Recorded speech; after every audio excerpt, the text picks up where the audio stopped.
Good morning. Very well done, thank you. You know, this is my name is, in case you want to know who's up here, I'm Denise Rhymes, and I have the honor and privilege of serving as the president of the board of directors of this fine congregation. This is my third week in a row doing announcements, and many of you have not turned in your homework from 2 weeks ago. And if you missed the service from 2 weeks ago, then obviously you didn't watch it on YouTube, so you didn't get the notes. And so you're all going to get a 0 if you haven't turned it in. I'm sorry. But you can still vote if you're a member. Today is a very, very special day here at First UU. We have a congregational meeting following the service, and we will be voting whether or not to call Reverend Sherman Z. Logan as our senior minister. But until we get to that moment, we have an hour of time for worship and meditation and gratefulness. For those of you who are here for the first, second, or even third time, every week is different. This week is certainly different from many. And as we are in the very middle of the holiday season, I hope that this hour brings you a time of respite, a time of introspection, and perhaps a little bit of joy as well.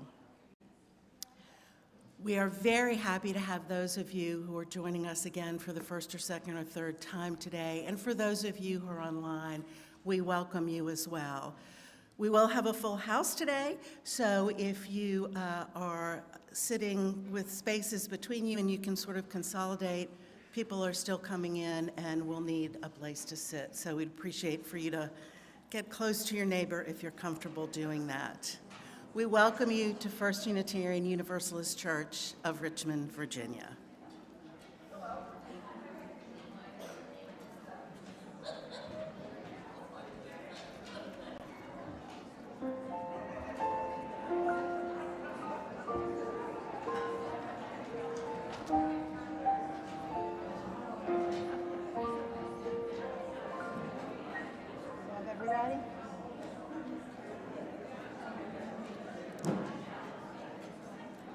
Good morning. Everybody's fired up. I love it. Good morning, UU friends here in person and online. My name is Ginger Clark, and I'm one of the newer members on the Leadership Development Committee, along with Carol Dunlap, Anita Lee, Bonita Kirk, Justin Tolley, and Autumn Fair. Our primary charge is to identify and nominate leaders within our community, but we also oversee the Ian M. Finlayson Service Award to recognize our existing leaders. This award is given to a church member who has made outstanding volunteer contributions to First UU over a sustained period of time or through a special project of great significance. Please keep an eye out in First News Weekly after the holidays for a Google form link that you can use to submit nominations for this ongoing award, or you can email or speak to any of us on the committee. For those of you who are newer to First UU or who may have forgotten since it's been a few years, this award was initiated in 2002 as the Volunteer Chalice Award and was given out monthly and then later quarterly to a dedicated member to acknowledge their notable volunteer service. In 2014, the award was renamed the Ian M. Finlayson Service Award to honor the passing of our dear Ian, who was particularly service-oriented. Like so many other things, presenting this award went by the wayside during the pandemic. Today, however, we are delighted to reinstate the award for a very worthy recipient's service during the past 3 years. Please join me in congratulating Anne Marie McCartan. Come on up. Come on up.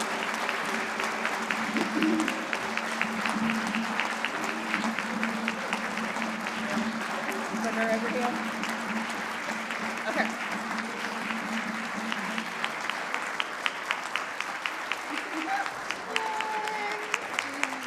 All right, settle in. I've got a lot to go.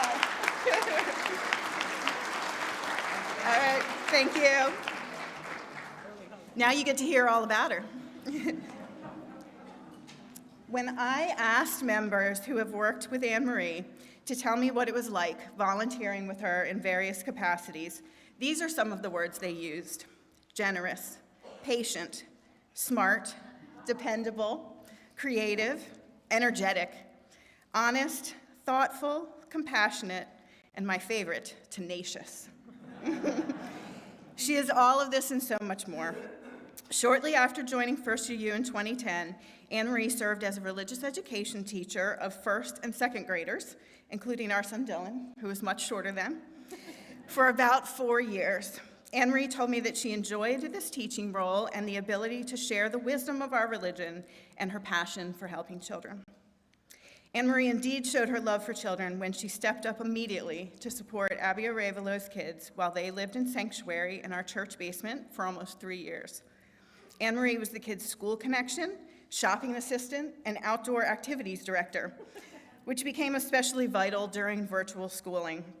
Sharon Amos said that Anne Marie, quote, was a key part of the core support for Abby and her family, putting her values in action. And Abby shared these words of gratitude with me. My friend Anne Marie is very affectionate, kind, caring, and loving. I admire her patience with my children, and she always has a lot of energy and strength. My children say that they love her and are always happy to see her. They are glad she is part of our lives, and we enjoy our time together. Thank you, Miss Annie. We love you so much.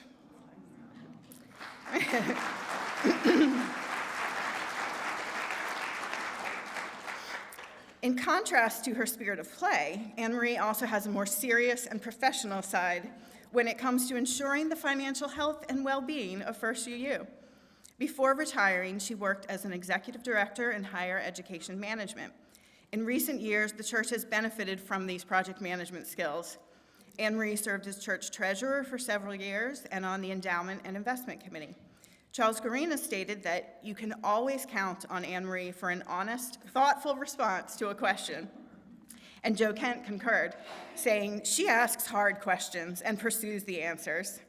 Yet another area where Anne Marie encouraged questions was while leading a small group dedicated to civil discussions about difficult topics, which she found enlightening and fulfilling. The largest contribution of time and effort Anne Marie has made came as a result of looking at the church's financial well-being and then helping to launch the capital campaign. Along with her co-chair, Kevin Thrasher, and other committee members, this campaign was able to raise an astonishing $1.3 million from within our congregation during a pandemic, no less. Thank you. These funds will cover replacement of our leaky roof, installation of energy-efficient panels, and retirement of our mortgage debt. Pam Kovacs collaborated with Anne Marie for sanctuary needs, but she also stated that she appreciated Anne Marie's warm presentation on the needs of the capital campaign and deep gratitude for our contributions. Finally, Anne Marie has most recently turned her energy and commitment toward the First UU Earth Care initiative because she feels compelled to focus on climate change as it is rooted in our seventh principle. She seems exceptionally able to work toward the UU vision of heaven for all here on earth. And as Alex Gecker so beautifully stated, Anne Marie makes impossible things possible for us together. I love that one. So, in recognition of your widely varied volunteer work and strong spirit of service, we are pleased to offer you this symbolic chalice, as well as the gift chalice, as the 2022 recipient of the Ian Finlayson Service Award.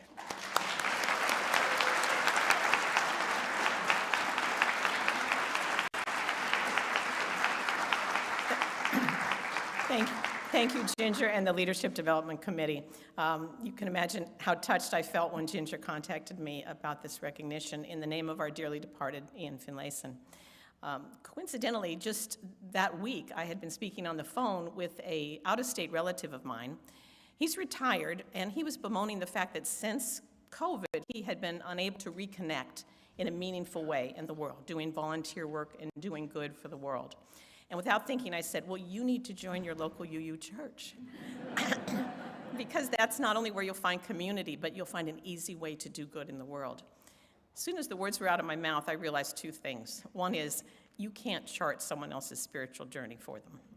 And second of all, I was really talking about myself.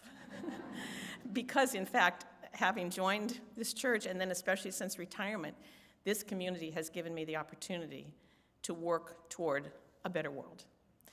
And when I think about that, what's really important is that it's not that I was working toward it, it's the meaningful and deep relationships that I've been able to develop with people in the ways that Ginger talked about, people who helped with Abby's Sanctuary, people on the board that I served with, people that we had those deep discussions about difficult issues in the library civilly.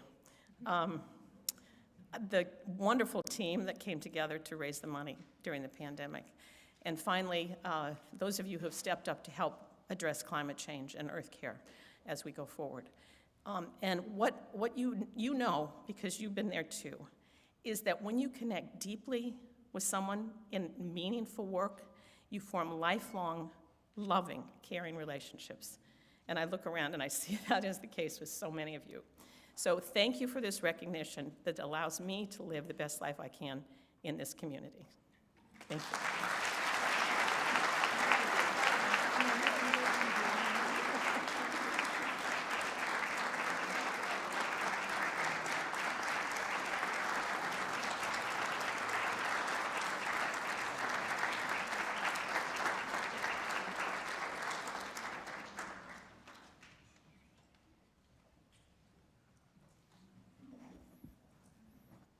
Congratulations, Anne Marie. And one of your attributes is tenacious, and I can testify to that. But thank you for your wonderful service to the mission of this community and for your countless hours of volunteer work. And we really appreciate all you've done for First UU. And it comes from the bottom of my heart. Thank you so much. Well, good morning, everybody. I am the Reverend Sherman Z. Logan, Jr.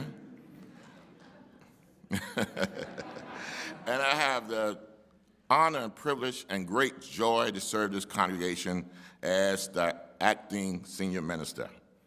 Joining me this morning are our assistant ministers, the Reverend Lauren Lebwood and the Reverend Amy Russell. You can clap, you can clap. And we're also delighted to have our partners in ministry, New Beginning, with us this morning.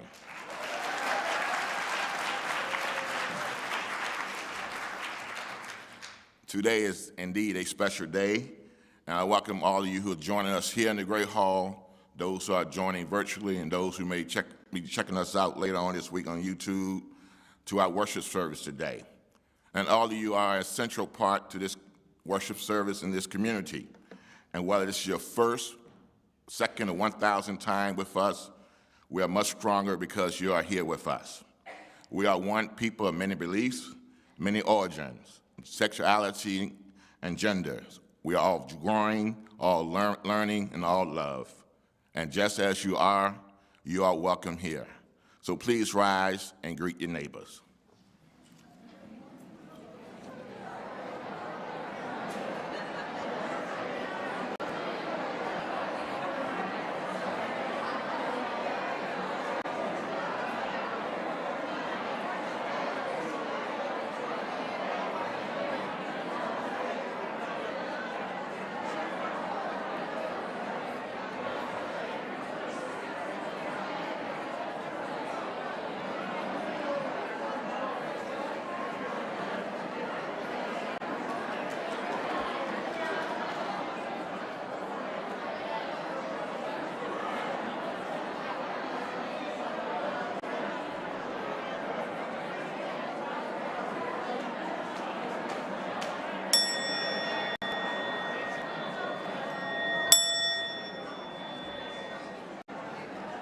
Okay, don't sit down. Please remain standing and let us sing our opening hymn, 347, Gather in Spirit.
opening words this morning from Reverend Elizabeth Mount, the Church Incarnate. Come into this place, bringing all you hold with you. Though your heart be heavy burdened, whether you be on the brink of tears or burn with unquenchable rage, this community can hold you in your strongest emotion. Yes, even the messy ones are welcome here. Come if you sing too loud. Come if you hold still as statues and just breathe in. If you sway to the music, moving your soul, you're welcome. Come and say, amen, when the Spirit moves you. Tell the preacher to preach. Yes, that's right, tell us. Or close your eyes and quietly let your mind float free on the blessed words. Come into this space with every piece of your gathered self, and let us be the church incarnated. Let us bring forth the spirit of all that we love by words of our mouth and the doing of our hands as we make this a sacred place and time together. Come, let us worship together.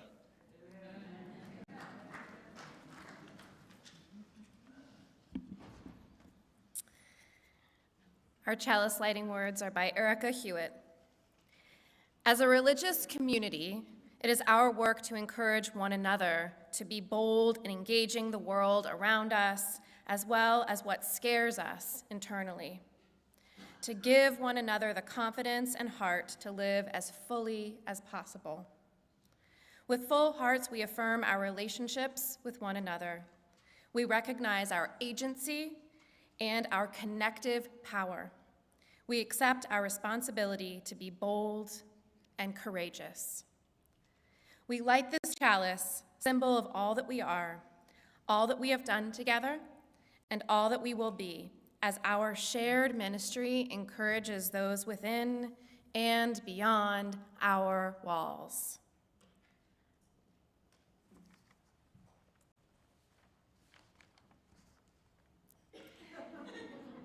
Please remain seated. Oh, yes, please remain seated as we enjoy some music, some special music.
Thank you, Emmanuel, God with us. Yes, indeed.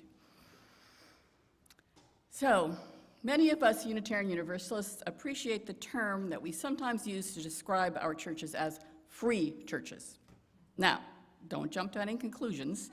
That doesn't mean that we practice free love or any of those wonderful things that maybe we heard about from the 60s. No, that's not what it means. But it started when the Pilgrims and the Puritans came to this country in the 1620s and 30s, having the intention of founding a new kind of church government. They came in search of religious freedom and freedom from the hierarchy that the Church of England had. These Puritan churches in New England saw themselves as wholly independent bodies whose lay members should have the freedom to gather and study the Bible by themselves without all those interfering clergy around. Sometimes we still feel that way. In other words, they rebelled against church authority. Does that sound familiar? Yes, that's so who we are. They tried to demonstrate that the simpler, less hierarchical structure they were recommending harked back to a simpler church as was preached in the Bible. Alice Blair Wesley describes the agreement in these churches like this: the substance of the free church is the spirit of neighborly love. None of this history is probably surprising to you, since we've always known that we come from a long tradition of rebelling against authority and practicing neighborly love. When we see in our church's mission statements that refer to our loving, caring for each other as one of our primary goals, we can see this as a direct line of influence from those forebears of our church. Both the working together of lay people and the working together with professional ministry, this is the cooperation in our churches that we know as shared ministry. So, over the 20 years of my ministry, I have experienced shared ministry at work in all of our Unitarian Universalist congregations. Each of one of you who participate in the life of this church, you are doing shared ministry. We saw this so clearly this morning in the awarding of this award to Anne Marie, who is such an epitome of shared ministry and invites all of you into this ministry of this church. So shared ministry is how we weave together all of our gifts. When you show up at an ill member's house with a casserole, when you volunteer to be a greeter on Sunday morning, when you accept a position of leadership in our congregation, volunteering for the stewardship committee, which, by the way, we'd love to have you do, we encourage you to consider yourself doing shared ministry. Ministry is what we do all together. When a group of us show up at a justice rally downtown at the State House, and a few people get together to brainstorm for the next worship service, or when you notice that someone in the church service maybe is having a down day and you call them during the week, all of that is shared ministry. Ministry is what we do all together. When one of our dear members dies, that's a time when I see this at work so clearly. I remember in my last congregation, when one of our founding members died, and we were all grieving. And we all helped each other with the grieving. So I was sitting in my office one day, and my administrator, one of the members, brought in a bag of things that we were supposed to put on the table for the service, things that would remind us of this founding member. And when she pulled out the red glasses that this member had worn, I just started crying. And I cried and I cried. And this member just gave me the biggest hug and sat down and said, "We're all grieving in this together. We're all doing this together." And that to me felt so like shared ministry, because as ministers, we also need ministry and comfort. So ministry is what we all do together. In UU minister Gordon McKeeman's poem entitled "Ministry is What We Do Together," he says, "Ministry is that quality of being in community that affirms human dignity, beckons forth hidden possibilities, invites us into deeper, more constant, reverent relationships, and carries forward our heritage of hope and liberation." So creating those sacred moments by these deep relationships that we create, it's part of what I'm so proud of our congregations for, and why I invite many people that I know into coming into our congregations. So when you're involved in a task in ministry, and it seems like maybe it's a mundane task, maybe you're counting money, maybe you're greeting people as they come in, it's not mundane. It's a part of this ministry. And sometimes when we're doing this, we see that there's someone sitting next to us, and we realize we're going to find some of our best, deepest friendships here in this congregation. So during this pandemic, this has not been easy because a lot of these friendships had to be developed over Zoom, not the best conduit of friendships. And many of our congregations had to invent new ways to reach out to each other, and that was not always easy, but we did it, and we got through. One of the aspects of shared ministry that the Cambridge platform addresses is accountability to each other. We are accountable to each other. And as we learn more about the injustice that operates in this world founded in white supremacy, we are learning from each other how to be more accountable. As our congregations wrestle with whether to adopt the 8th principle, which this congregation, of course, has, and become dedicated to anti-racism, we are learning the depth of what accountability means. So shared ministry is not easy. Sometimes we need to call each other into account, but when we do that in a kind, gentle way, calling someone in instead of calling someone out. Alice Blair Wesley describes the main intent of the Cambridge platform by saying, the substance of a free church has always been the same, the Holy Spirit of mutual love. The Holy Spirit of mutual love. That's what we're doing here together. Together, we're all doing shared ministry.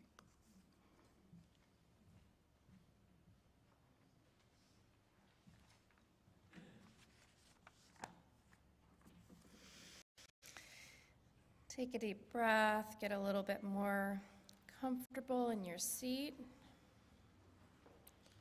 And we're going to have a few moments of shared silent meditation. Close your eyes if that feels good. Connect with the earth underneath you, whether that's through your seat or your feet.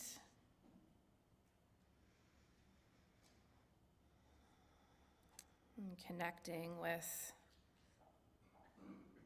the air around, the stars above that are out there shining all the time.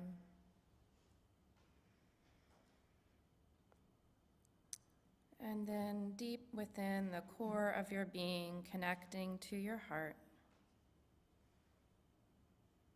And enjoy a few moments of silence together.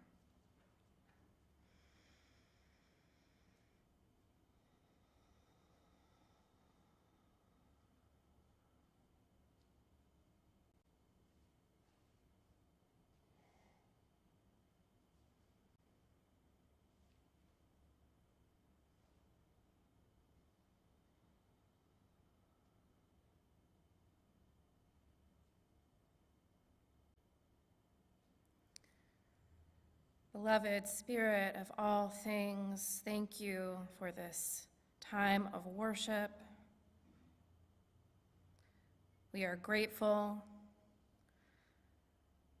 that our lives have brought us to this moment today. We are still here. We're here together. We're here to be in community, to support one another, to be the best people we can possibly be, and to do that together. And we are so grateful to be here and grateful for the opportunity to love again another day.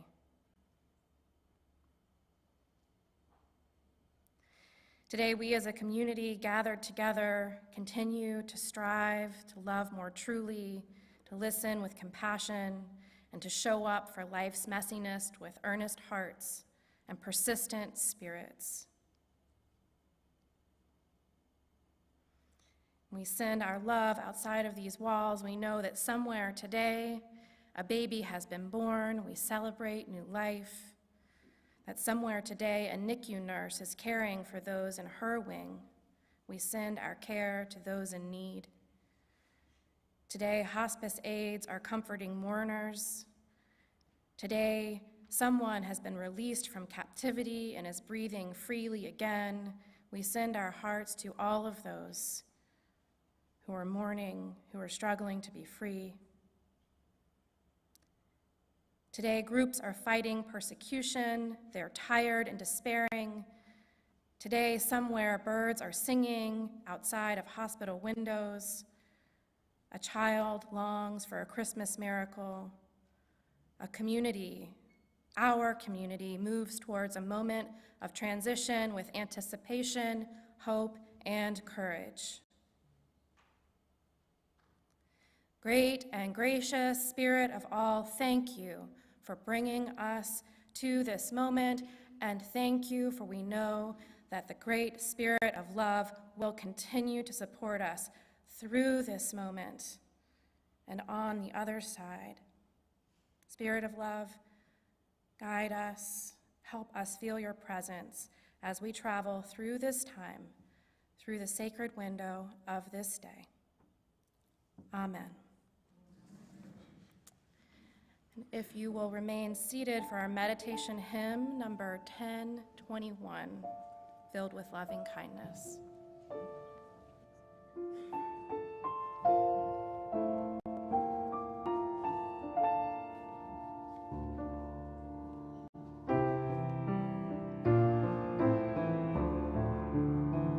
May I be filled with loving kindness. May I be well. May I be filled with loving kindness. May I be well. May I be peaceful and at ease. May you be filled with loving May you be peaceful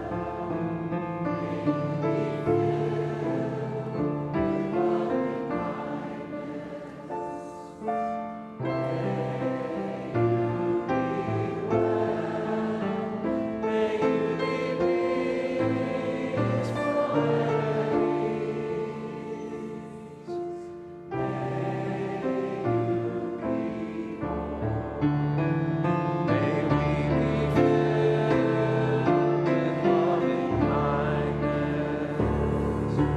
May we be well.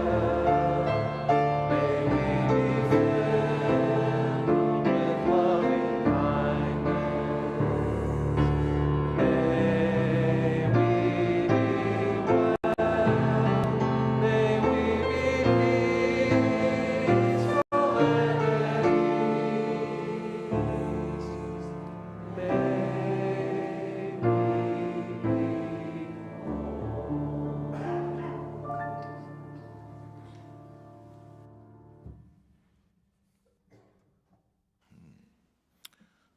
Our reading, Ministry is All That We Do by Gordon B.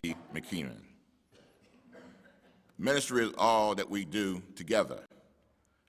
Ministry is that quality of being a community that affirms human dignity, beckon forth hidden possibilities, invite us into deeper, more constant, relevant relationships, and carry forward our heritage of hope and liberation.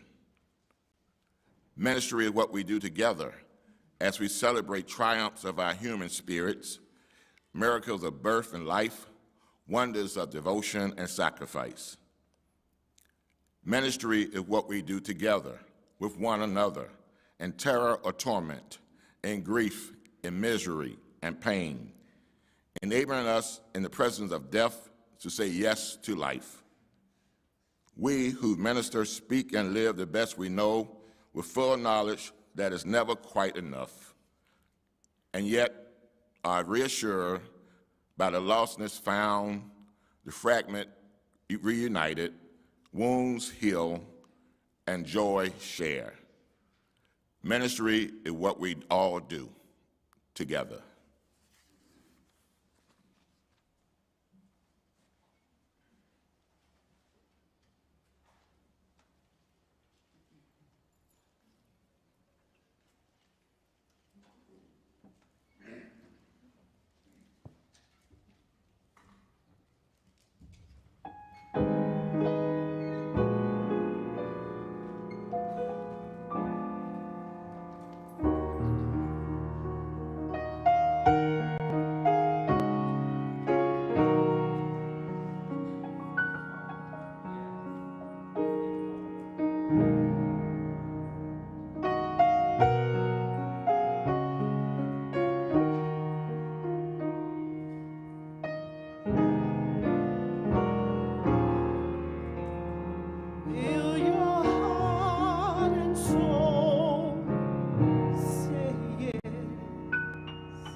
say yes.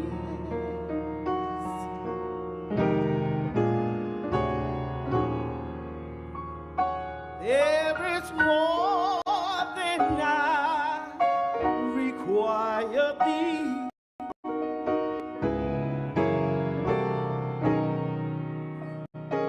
Will your heart and soul say yes?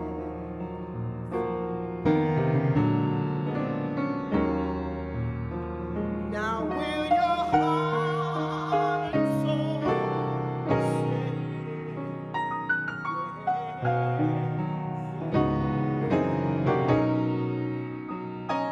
Will your spirit still say yes?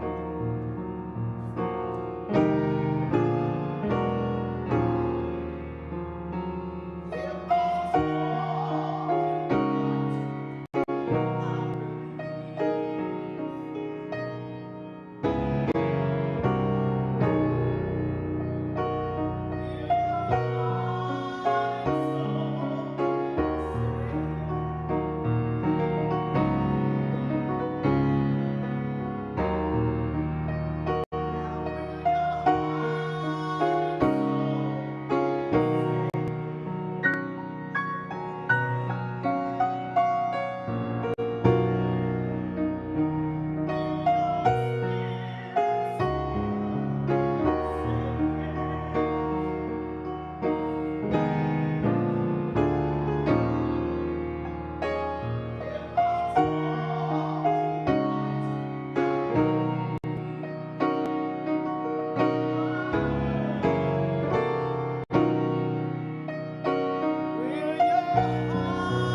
open up your heart and tell the Lord yes. Say yes. I want a straight Jesus. I want straight Jesus. But this time I made up in my mind. I made up in my mind. I'll say yes. My soul say yes. My mind say yes. My heart say yes. Yes, yes, yes. Yes, I will, Jesus. I'll do what you want me to do. I'll stay in your word. I'll say yes. Yes. That's all I want to say.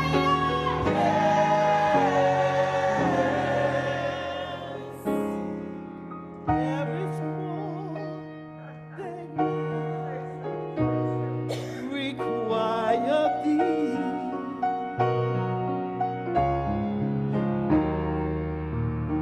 There is more than I require thee.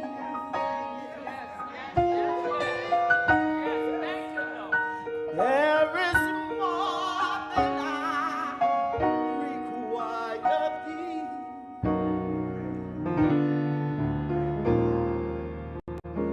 There is more than I require thee.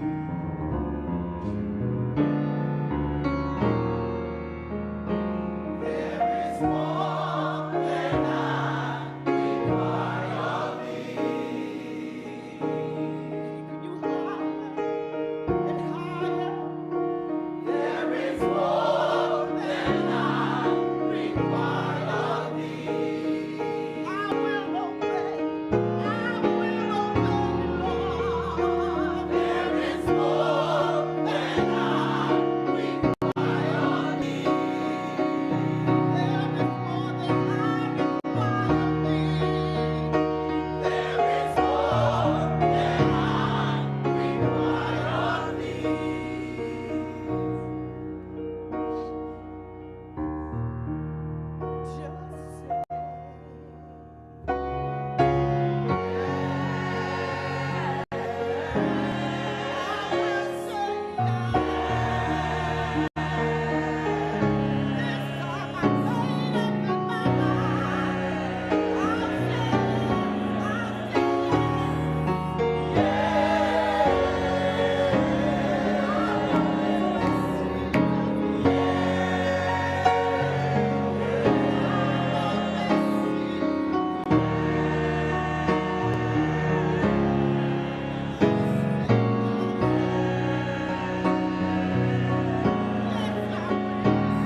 Yes, yes, yes.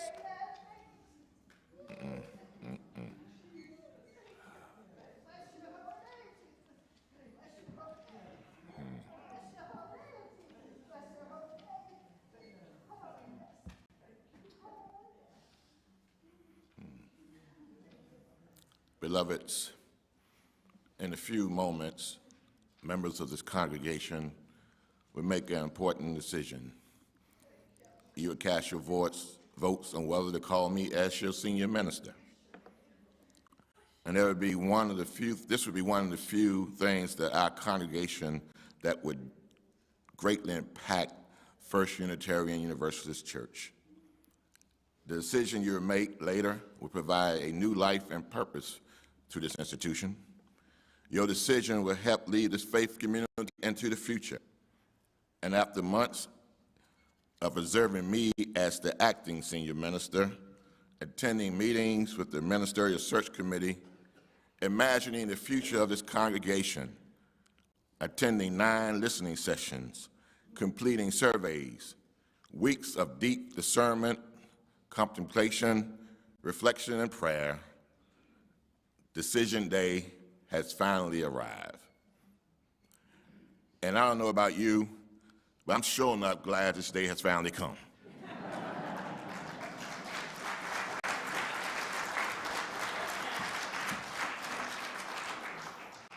So friends, we started this journey in October 2021 when our beloved Reverend Jean announced that she was leaving our congregation in May of this year. And during the past 14 months, there were a lot of questions, with some of you wondering what kind of senior minister I would be. Now, some of you have been with me from the day I started as the church business manager, when I became the assistant minister, when I received preliminary fellowship from the UUA, through the day I was named executive minister. You know me in those roles, but you needed to figure out what would I be like as a senior minister. And I know some of you were wondering, was I up to leading this congregation after the death of our beloved Reverend Jean? So friends, we've had 14 months to figure things out together, and in my humble opinion, things didn't turn out too bad.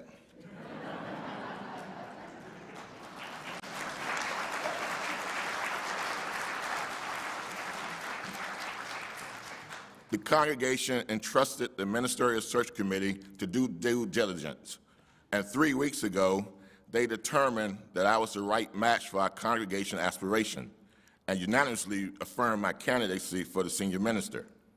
Now, there are some folks in the congregation who may be just a little bit uncomfortable with me at the helm, but you know, that's all right. You might be only partially sure if I am the one. But I hope that I've earned your trust and support of this congregation during my 14 years of service to the mission of First UU, my service to the Greater Unitarian Universalist Association, my ministry to the beloved community, and my compassion and love for the members of this faith community. And as someone said, I stepped into the breach as I led this congregation in the wake of Reverend Jean's death, and as we continue to navigate the aftermath of the pandemic and how it's continued to affect our community. Now, I don't want to keep you too long because there's something big happening after service. So let me just spend a few moments sharing my hopes, aspirations, and dreams for this community. And let us spend a few minutes together imagining, wondering what this community could look like as we share this ministry. Together we serve this congregation in a spirit of mutuality, and as partners we work cooperatively as we strive to discover, develop, utilize, and support each other's gifts while participating in the beloved community ongoing creative and restoring activity. So it's my dream that First UU would be a radically inclusive, intentional, multicultural, multiracial, multi-generational faith community, centered in love, guided by our UU principles, and grounded in our UU values. A faith community where all people not only feel welcome, but included, A faith community where young families and youth feel just as connected to the community as our elders. A faith community where our people of color feel that First UU can be their spiritual home and don't have to leave their cultures at the door to feel like they could have to be a part of this community.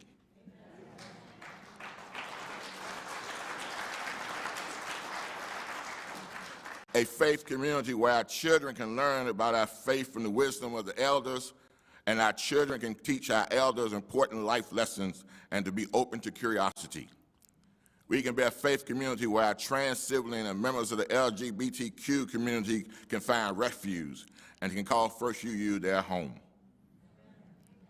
It is my dream that we become a faith community that embrace, accept, respect the theological diversity and spiritual pluralism of all our members, that worship service, faith development, educational opportunity, governance, aesthetics reflect our diversity, and regardless of one theological belief, they can feel that First UU is their spiritual home.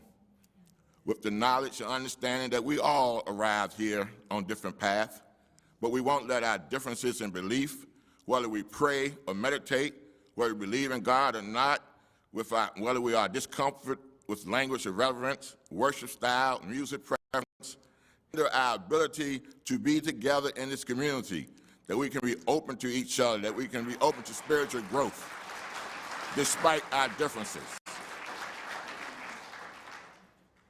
It is my dream that our social work is grounded in our UU values and theology, and we need to form meaningful community partnerships and get out into the community that strongly aligns with our social justice aspiration. Our continued involvement in anti-racism, anti-oppression work, and our resolve to dismantle white supremacy culture will continue to be a priority for us. It is very important. But still, we should recognize that the intersectionality of justice work, where climate justice is also important to communities of color, economic justice is also important to supporters of women's rights, criminal justice reform is also important to the members of our LGBTQ community. And it's my dream in the shared ministry that we work collaboratively. We recognize our gifts and talents that all our members have to offer, and we encourage members to be active participants in our faith community. Join small groups, join spiritual practice groups, get involved in the church governments, attend board meetings and leadership meetings, and we encourage any members who want to participate in worship service. And we should make space for members who are on the margin of our society and listen to their voices. Friends, that's what shared ministry is all about. We are given gifts both as individuals and as community, and the complementary nature of our gifts is essential for ministering. We are interdependent. We are ministers as partners, partners who produce an overspill of energy that is greater than the sum of its parts. So it's my desire that we continue to be a compassionate, caring community, showing up for each other during difficult times. Take the time to check in with one another, especially those who haven't seen in church for a while. Foster connection and help rebuild this community after COVID. And most importantly, we should love each other, even at times when we can be so unlovable to each other.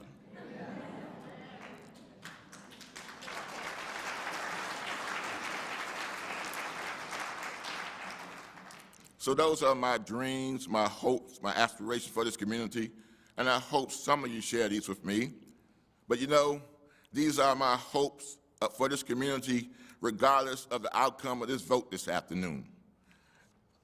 And as you use, some of you might want to know the details and how we might fulfill these desires. Well, we can talk about how we will accomplish these things at a later time, after this afternoon. But it is my desire that all of us, every member in this congregation, to work collectively to build a collaborative community, to create a faith community where each of us feel a sense of belonging, a connection. And it's my hope that my aspiration will come to fruition one day. Now, I might not see it in my lifetime, but still I hope there's a young child in the nursery this morning who won't have the same aspiration that I have, but they will have fresh hopes, larger dreams, and higher aspirations for this ministry. And beloved, my hopes and dreams and aspirations for this community cannot happen alone. I cannot do this without you. We can't do this without each other. I need your help. We need each other. And we all are in this together. Together, we can begin the next chapter of the story history of our faith community with new hopes and dreams. Together, we can go out into the community and share the good news about First UU, the Unitarian Universalist faith, the message of liberation, freedom, courage, love, and hope, a message that this community is so desperate to hear. So friends, working together, we can turn all our hopes, our dreams, our aspiration into reality. May this be so. Amen.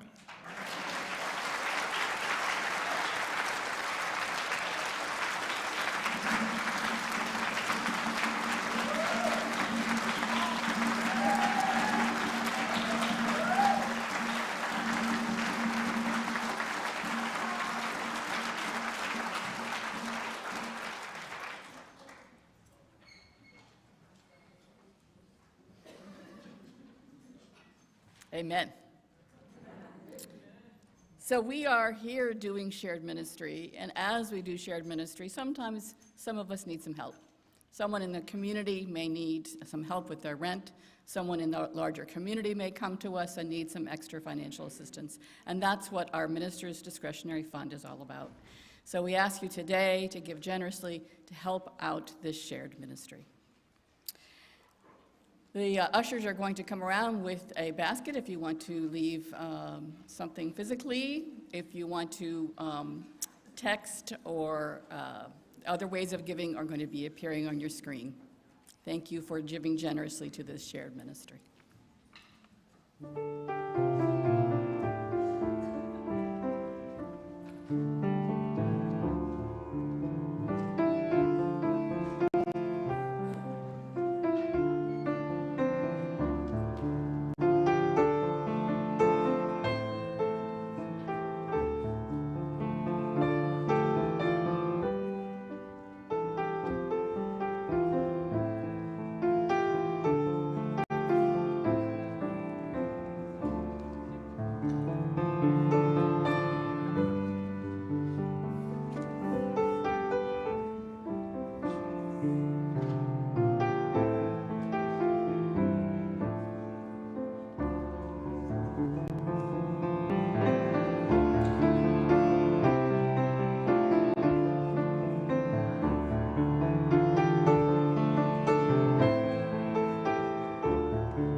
Our chalice is extinguished, but its light lives on in the minds and the hearts and the souls of each one of us. Let us carry the flame with us and share it with those we know, with those we love, and most especially with those we have yet to meet.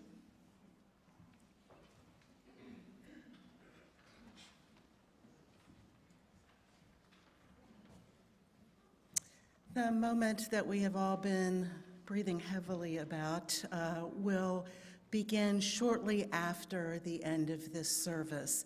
At approximately 12:15, you'll hear the Jefferson bells rung, and it will be time to regather here in the hall, and we'll begin our online Zoom participants as well. As New Beginnings sings their final song, and I would like to request that everyone exit the hall so that we can get set up. We have enough refreshments in the President's Hall for the Ukrainian Army, so eat as much as you want, and then we will take care of the entire Ukrainian Army because we have enough and they deserve it. So for those of you that have already registered, nothing to do except eat a lot of snacks. If you haven't registered and you're a member in good standing, you can check at the table outside to get registered and get a ballot.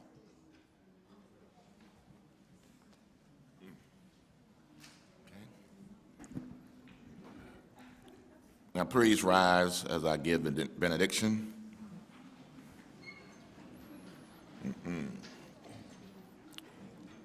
By Joseph Cherry, Prayer for Living Intention. If we have any hopes of transforming the world and changing ourselves, we must be bold enough to step into our discomfort, brave enough to be clumsy there, loving enough to forgive ourselves and others. May we, as a people of faith, be granted the strength to be so bold, so brave, and so loving. Now go out knowing that you are blessed, go in hope, go in joy, go in love, go in peace. And now we'll sing our closing song by New Beginning, I Need You to Survive.